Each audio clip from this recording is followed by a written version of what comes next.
Hey guys, okay. So on day 10 in the morning, I had about 22 kilometers to Campbellton, and I was happy because it was the last day. I was finally going to arrive to Campbellton, and I took a few pictures of the mountains and that. Because it's funny, me growing up, every morning I used to get up and stare at the mountain, and it was the first thing in the morning I would see.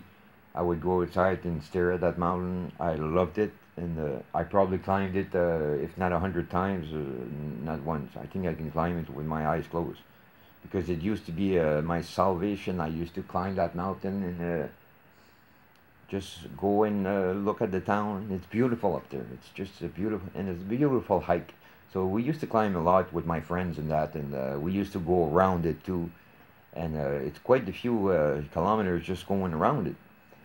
So I had a bunch of friends that used to climb. We used to climb it on Saturdays just for fun, bring a little lunch and go up there and just enjoy it, you know.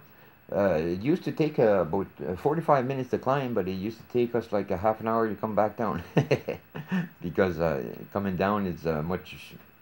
We used to run down half the time.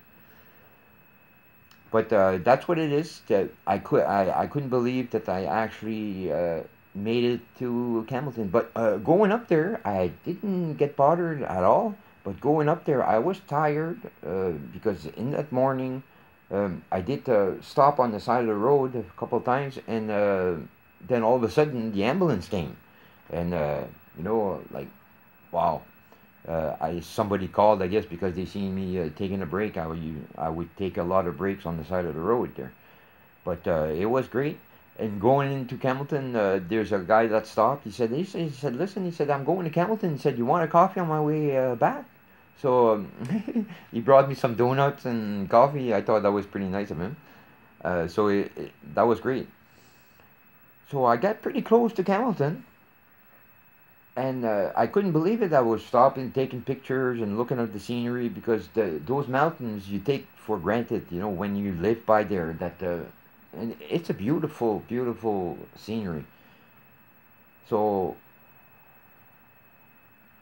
like all the mountains and that, it was just great. I couldn't believe it. I finally got to the point where you can see the Sugarloaf Mountain there, and I was like a couple of kilometers away. And the man stopped with the coffee and the donut, so I kind of stopped again. But that ambulance, it's funny because I was not bothered at all by the police or anything.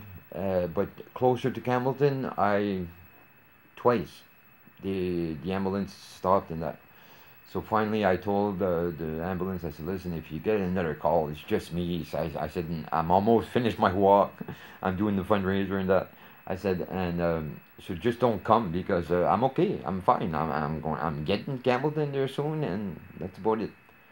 So on that day, I got to Campbellton, and it was so funny because I always stop by my old school, and then I go for coffee, and I stopped, and I happened to notice a man sitting there, and I start to talk to him, and I remembered him from when I was a kid, and then I started talking to him, and I told him, I said, I never forget a face. I said, I do remember you, and then he was telling, well, a long time ago I used to, and then all of a sudden I happened to mention the name of somebody. He said, "Oh yeah," he said, "I was their neighbor." I said, "Well, there you go." I said, "That's where I." So back in those days, I had a friend, Carole Arsenault, and her neighbor right in front was this man that I met. And I went out for a cigarette, and I met another man that I used to see fishing. He used to fish a lot, and I used to fish a lot. So I remembered him from back then. But it was great to get into the town. So I got into that town about 3:45. So I just walked around. I went to the dollar store, got a sign, and I went to sit for a few hours at the park. And then at night, I sat at Tim Horton.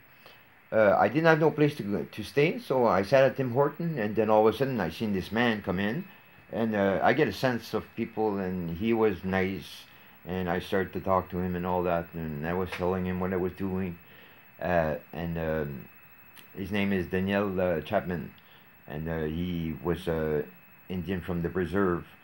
And when I was leaving, he said, Adrian, he said, go across, he said, and go to the reserve, and you'll see a little house on the right hand side, and stop there, and I'll be there in a few minutes. I said, oh, really? He said, yeah. He said, I'm giving you my couch for the night. So we end up staying up and talking for a few hours, and very nice guy.